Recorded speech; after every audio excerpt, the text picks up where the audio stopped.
Hair is the another question of non profit organisation. बड़ा मज़े का सवाल है। अब आप लोग देखना, कोई नई चीज़ नहीं। प्रीवियस क्लास में हमने कुछ क्वेश्चंस किए थे। ये एक और मज़े का नवंबर 2013 पेपर 22 क्वेश्चन नंबर 3।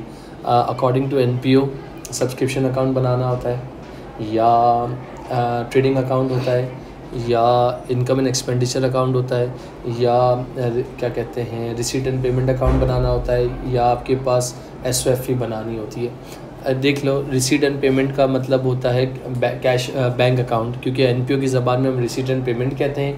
मैंने टर्मिनोलॉजीज़ तुम लोगों को बता दी थी बेटा। इसके बाद मेरे बच्चों एक ब्राउन लेन फुटबॉल क्लब है। आप लोगों ने जॉन अब्राहम की एक मूवी आई थी गोल, लड़कों की खासकर बात कर रहा हूँ, देखी थी गोल मूवी। एक क्लब को बचाना होता है। जॉन अब्राहम का बाप जो है उस पर एलिगेशंस लगते हैं, ये लगते हैं, और वो एस्टन फुटबॉल क्लब बिक जाता है। फिर उसका बेटा आता है अपने बाप की इज़्ज़त बचाने के लिए। क्लब है ना, क्लब को चलाने के लिए पैसे नहीं होते, स्पॉन्सर ढूंढते हैं, डोनेशंस को ढूंढते हैं, इस तरह की चीज़ें ढूंढती। इसी तरह चक दे इंडिया एक मूवी आई थी, लड़कियों की टीम्स फारिग हो गई थी, शाहरुख खान अपने वक्त में गोल नहीं कर सका था, मुसलमान था, ये था, तो उसको हटा दिया था। फिर Shahrukh Khan as a coach आता है, ये अलग अलग जगहों से, अलग अलग स्टेट से लड़कियां गैदर करता है, ये करता है, टीम बनाता है, चीज़ें करता है। बोला इसी टीम को मैं लड़वाऊंगा, वो टीम इंडिया का नेशनल जीत के आती है, चीज़ें करती है। अगर किसी ने ये मूवी देखी हो तो ऐसे क्लब जिनको चलाने के लिए पैसा चाहिए होता है। अब यहाँ एक क्लब का नाम है ब्राउन लेन रोवर फुटबॉल क्लब। यहाँ आपके पास इसका बैलेंस ओपनिंग यानी क्लब अच्छा था, यानी अगर आसान वर्ड्स में कहूँ तो डेबिट मतलब पैसे का आना, क्रेडिट मतलब पैसे का जाना। ये थंब रूल होता है भाई रिसीट एंड पेमेंट अकाउंट का। Sir receipt and payment account already balance है तो हमें परेशान होने की ज़रूरत नहीं है। CD यहाँ पर हुआ है तो BD नेक्स्ट जगह पे होगा। अगर SOFE बनाने का बोलेगा तो करंट एसेट में बैंक के नाम से आ जाएगा। सर इसके बाद अगर मैं थोड़ी सी आप लोगों से बोलता हूँ तो ये 1 जुलाई 2012 ओपनिंग है और 30 जून 2013 ये क्लोजिंग है। तो ये आपके पास क्या आ गया, ओपनिंग आ गया, और ये आपके पास क्या आ गया, क्लोजिंग आ गया बेटा। डन हो गया। अब इसके बाद लिखा हुआ है calculate depreciation on the kit. According to the topic of depreciation, we have 3 formula: straight line method, RBM method and revaluation method। Sir कुछ नहीं बोला हुआ, कोई कंडीशन नहीं थी, तो इसका मतलब revaluation वाला फॉर्मूला यूज़ कर लूँगा। अकॉर्डिंग टू revaluation मतलब लो कॉस्ट आइटम के लिए होता है और डेप्रिसिएशन फाइंड करने के लिए होता है। तो सर डेप्रिसिएशन revaluation के 3 फॉर्मूले होते हैं: opening minus closing, opening plus purchases minus closing, opening plus purchases minus disposal minus closing. Sir हमें कैसे पता चलेगा? मैं ऑरेंज कलर यूज़ कर रहा हूँ। यहाँ देख लीजिएगा, किट एंड इक्विपमेंट का ओपनिंग दिया हुआ है 5000, क्लोजिंग दिया हुआ है 8104। न्यू किट एंड इक्विपमेंट आपने परचेज़ किया है 4656, और एक किट था जो पुराना था जो कि आपने बेच रहे हो कितने का, 1230 का। तो सर यहाँ पर मेरी अंडरस्टैंडिंग कहती है कौन सा फॉर्मूला यूज़ हो सकता है? लास्ट वाला। ज़बरदस्त। मुझे बता सकती हो बेटा? Opening plus purchases minus disposal और माइनस क्लोजिंग, ये वाला लास्ट फार्मूला मेरे हिसाब से यूज़ होता है। क्या आप एग्री करते हो? मैंने कहा ओपनिंग कितनी है 5000, फ्री के 5 मार्क्स दिए हुए हैं। परचेजेस कितना है 4656, डिस्पोजल कितना है 1230, क्लोजिंग कितना है 8104। मैं हाइलाइटर से हर वैल्यू को हाईलाइट करके दिखा रहा हूँ। ये देखो, ये यहाँ से लाया हूँ, ये वैल्यू यहाँ से लाया हूँ, ये वैल्यू यहाँ से लाया हूँ, और ये वैल्यू यहाँ से लाया हूँ। अगर मैं ये हाइलाइटर हटा दूँगा तो ये चीज़ें हट जाएंगी। तो इसका मतलब मैंने सारी वैल्यूज़ हाईलाइट करके दिखा दी जो कि मैं यहाँ से लेके आया था। प्लीज़ मुझे याद है आंसर आप बता सकते हो। डेप्रिसिएशन इक्वल टू $222 आएगी, चेक कर लो, हो सकता है मे बी मैं गलत हूँ। ये 5 मार्क्स में सिर्फ इतनी सी चीज़ करनी थी। आई होप तुम सबको यहाँ तक क्लियर हो बेटा।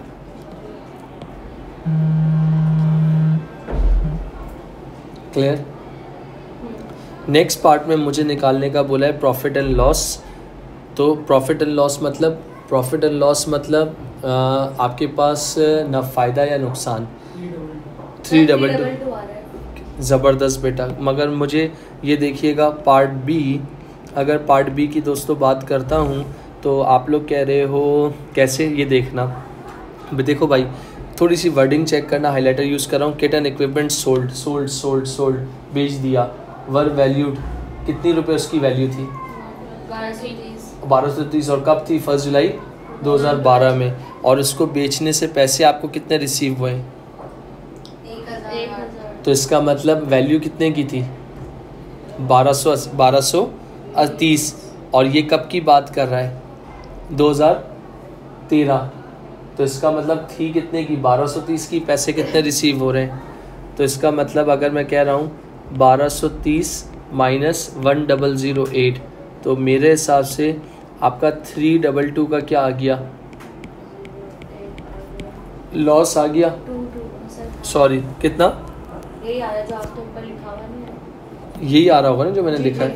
ऊपर वाला जो नहीं, 322 ऊपर वाला 322 और नीचे वाला 222 तो इसीलिए मैंने आपसे कहा कि थोड़ी सी कितना बता रहे हो? ऊपर 322 है सही है। और नीचे 222 है। ओके बेटा, ये ऊपर वाली डेप्रिसिएशन हो गई और नीचे वाला आपके पास क्या हो गया? 222 का लॉस हो गया। क्लियर बेटा? ये कितने मार्क्स का था? 5 और 3 8 मार्क्स।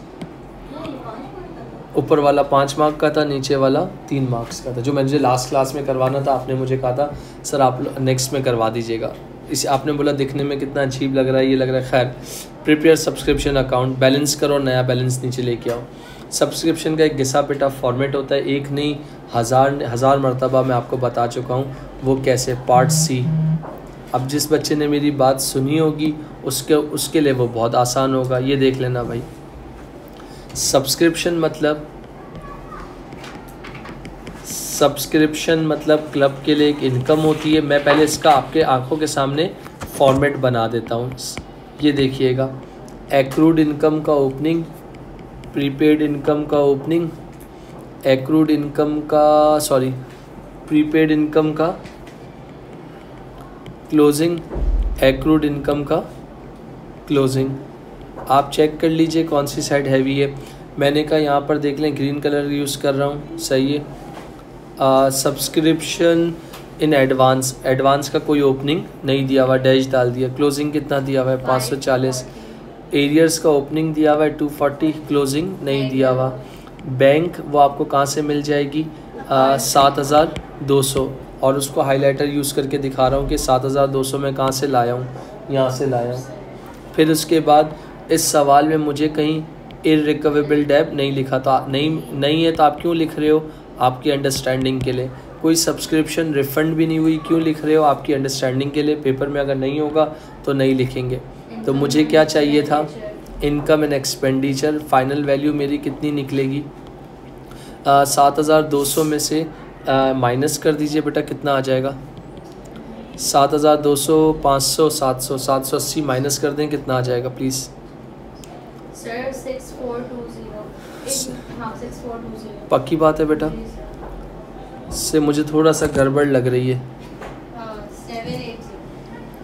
7200 माइनस 240 और 500। मैं एक मरतबा फिर भी देख लूँ। सब्सक्रिप्शन इन एडवांस का ओपनिंग नहीं दिया हुआ, क्लोजिंग दिया हुआ है 540। एरियर्स का ओपनिंग दिया हुआ है 240, क्लोजिंग नहीं दिया हुआ। तो 7200 में से कितना? 6420। तो इसका मतलब ये मेरी क्या आ गई बेटा? इनकम एंड एक्सपेंडिचर अकाउंट के लिए क्या आ गई? अब जब मैं इनकम एंड एक्सपेंडिचर बनाऊंगा तो इसके लिए लिख दूंगा। और ये मेरा क्लोजिंग था, तो यहाँ के लिए मेरा क्या हो जाएगा? और बैलेंस शीट अगर बनाने का बोलेगा तो ये बैलेंस शीट के अंदर करंट लायबिलिटी में सब्सक्रिप्शन इन एडवांस के नाम से आ जाएगा। क्लियर बेटा? यहाँ तक? नहीं बेटा, ये 6420 नहीं, 540 ये रहा। 6420 तो बेटा वो एज जब सब्सक्रिप्शन बनाएंगे तो उसमें आ जाएगा। Prepare refreshment account. अब रिफ़्रेशमेंट किससे रिलेटेड बनाना होगा? पार्ट डी की बात कर रहा हूँ। मतलब इधर देख लीजिएगा, पार्ट डी उन्होंने क्या बोला है? रिफ़्रेशमेंट की क्या बनाओ? इनकम स्टेटमेंट बनाओ। और वो कैसे बनेगी? आप एक नहीं 1000 मरतबा बना चुके हो। क्लब के अंदर छोटी मोटी, जैसे आप लोगों का अल्फ़ा बाज़ार हुआ था, याद है? अल्फ़ा बाज़ार में क्लब अल्फ़ा की सरजमीन के ऊपर छोटे छोटे स्टॉल खुले थे। अल्फ़ा वालों से लोगों ने स्टॉल बच्चों ने लोगों ने स्टॉल ख़रीदे थे अल्फ़ा से, अल्फ़ा को पैसे दिए थे। इसी तरह आप लोगों के स्कूल के अंदर भी कुछ हुआ था, याद करो, जो रात के अल्फ़ा बाज़ार ही था, चीज़ें थी, तो सही है। अब इसमें इन्होंने क्या बोला, अल्फ़ा बाज़ार में मैंने एक स्टॉल लगाया, सेल ऑफ रिफ़्रेशमेंट, उसका नाम क्या, रिफ़्रेशमेंट में डम्पलिंग्स लगा ली मैंने। अब मैंने कहा कि कितनी डम्पलिंग्स मैंने बेच दी हैं, तो उसके लिए मैंने क्या बोला, सेल्स कितनी हो गई हैं, अगर मैं बात करता हूँ 8354। फिर उसके बाद क्या हेडिंग डालूँगा, less cost of sales. Refreshment से रिलेटेड जितनी चीज़ें होंगी ना वो सब आएंगी, तो इसका मतलब अब क्या मिलेगा, ओपनिंग इन्वेंट्री ऑफ रिफ़्रेशमेंट दी हुई है, ऐड, मैंने ब्लू कलर का टिक भी मारा है। ओपनिंग इन्वेंट्री ऑफ रिफ़्रेशमेंट कितनी है, 250। अच्छा, फिर ऐड परचेजेस ऑफ रिफ़्रेशमेंट, वो निकालनी पड़ेंगी शायद, वो भी आपको पता है क्यों निकालनी पड़ेंगी। क्रेडिटर का आपको क्या दिया हुआ है, ओपनिंग भी दिया हुआ है और क्लोजिंग भी दिया हुआ है, तो उसके लिए आपको क्या बनाना पड़ेगा, अकाउंट बनाना पड़ेगा। अगर आपके अंदर थोड़ी सी भी कॉमन सेंस और अकल है तो आप बना सकते हो। You can say that creditor, और जिसको आप क्या कहते हो, trade payable account, trade payable का ओपनिंग कितना दिया हुआ है 1034, ट्रेड पेबल का क्लोजिंग कितना दिया हुआ है 1140। बंद कर लो दोनों को, और यहाँ पर क्या आती हैं, परचेजेस आती हैं, और यहाँ क्या होता है, बैंक। तो बैंक कितना आ रहा है आपके पास 2078, तो थोड़ी सी मुझे हेल्प चाहिए। 2078 प्लस 1140 कितना हो जाएगा, सर 3218। 3218 माइनस 1034, तो आपके पास बैलेंसिंग फिगर से क्या आ जाएगी, सर 2184। 2184 की क्या आ गई, परचेजेस आ गई, तो मैंने यहाँ पर लिख दिया 2184। अगर ये ओपनिंग क्लोजिंग नहीं होते तो मैं डायरेक्ट बैंक अकाउंट से जो परचेजेस थी वही लिख देता। इसके बाद मैं क्या करूँगा, लेस क्लोजिंग इन्वेंट्री, वो भी मेरे ख्याल से गिवन है, कितनी है 300। इन सबको सॉल्व कर लोगे तो कॉस्ट ऑफ सेल्स आ जाएगा, इन सबको सॉल्व कर लोगे क्या आ जाएगा, कॉस्ट ऑफ सेल्स आ जाएगा। बता सकते हो कितना आएगा,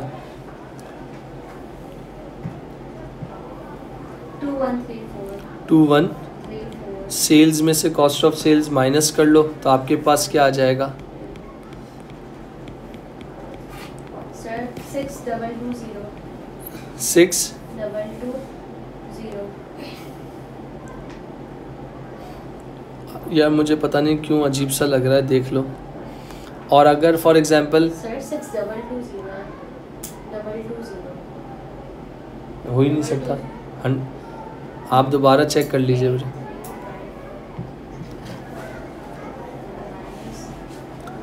कॉस्ट ऑफ सेल्स आपने सही निकाली है, पहले चेक कर लीजिए बेटा।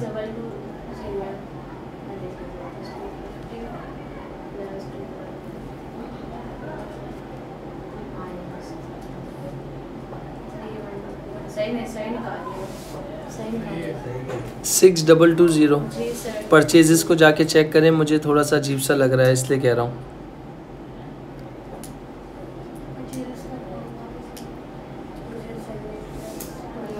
क्योंकि मैं आई एम 100% श्योर कि ये आंसर नहीं हो सकता।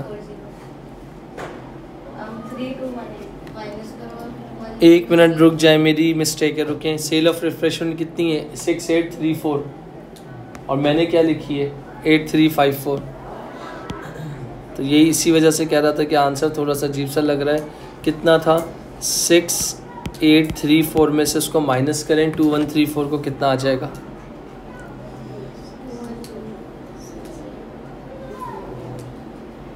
सर 4700। सही है 4700। नीचे इससे ज़्यादा जा नहीं सकते हैं, इसलिए नहीं जा सकते क्योंकि आपके पास रिफ़्रेशमेंट से रिलेटेड कोई एक्सपेंस नहीं दिया हुआ, तो यहीं छोड़ दूंगा। तो क्लब को कितना प्रॉफिट हुआ ट्रेडिंग अकाउंट से 4700, यहाँ पर आपको दिख रहा होगा। इसके बाद अगला स्टेप मेरे ख्याल से इसके अंदर आपको क्या बनाने का बोला हुआ है, इनकम एंड एक्सपेंडिचर अकाउंट, जो कि कौन सा पार्ट है, पार्ट ई। सर रिफ्रेशमेंट अकाउंट में सिर्फ ग्रॉस प्रॉफिट निकलता है। अगर रिफ़्रेशमेंट, जैसे रिफ़्रेशमेंट का हो गया, कैफ़े का हो गया, कैंटीन का हो गया, XYZ किसी भी चीज़ का हो गया, तो आगे कोई एक्सपेंसेस थे नहीं ना, तो इस वजह से मैंने ग्रॉस प्रॉफिट पे छोड़ दिया। वैसे पॉसिबल है, होते हैं बेटा। अगर इनका जो प्रीवियस क्वेश्चन मैंने आप लोगों को करवाया था, अगर आपको याद हो, उसमें थे, ये रहा ट्रेडिंग अकाउंट बनाया था ये आप लोगों ने, ये देख लो, स्पोर्ट्स क्लोथिंग शॉप के नाम से। तो खैर इसके बाद आपने क्या किया था, यहाँ पर हो गया इनकम एंड एक्सपेंडिचर अकाउंट, मतलब क्लब को पैसे कहाँ कहाँ से मिल रहे हैं वो इम्पॉर्टेंट है। तो सबसे पहले क्लब को पैसे कहाँ से आए, सब्सक्रिप्शन से। कितना, 6420 लिख दिया। तो यहाँ क्या लिख दिया, सब्सक्रिप्शन 6420। सब्सक्रिप्शन के बाद क्या आ गया, match day revenue. Match day revenue जो कि कितना दिया हुआ था, 1233। इसके बाद क्या था, डोनेशन। डोनेशन कितना दिया हुआ था, 940। डोनेशन के बाद क्या हो गया, प्रॉफिट फ्रॉम ट्रेडिंग। ट्रेडिंग से आप लोगों को कितना प्रॉफिट मिला, 4700। ये क्लब को इनकम आई है। प्लस कर लें, कितना हो गया, सर 13293। 13293। ये आपकी क्लब की इनकम है। फिर क्लब क्या माइनस करेगा, लेस एक्सपेंडिचर। अगर एक्सपेंडिचर की बात कर रहा हूँ तो सबसे पहले जनरल एक्सपेंस 6913, कोई एडजस्टमेंट नहीं थी, एज इट इज़ छाप दो। General expense 2913। जनरल एक्सपेंस के बाद क्या हो गया, ग्राउंड मैन वेजेस 1940। अच्छा, match expense 3680। Match expense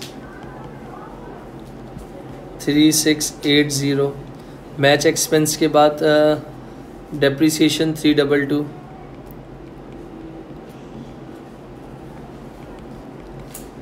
depreciation 322। Depreciation के बाद part B, loss on disposal 222। इन सबको प्लस कर लो, कितना हो जाएगा बेटा, इन सबको प्लस कर लो, कितना हो जाएगा,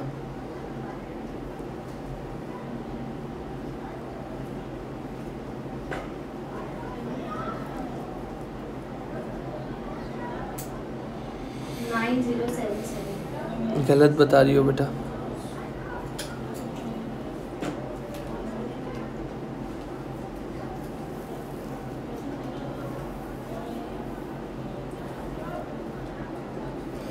जनरल एक्सपेंस की वैल्यू चेक करने दो। जनरल एक्सपेंस 6913 है, 6913। अब चेक करो। 6913 जी बेटा, 6913 प्लस 1940 प्लस 3680 प्लस 322 प्लस 222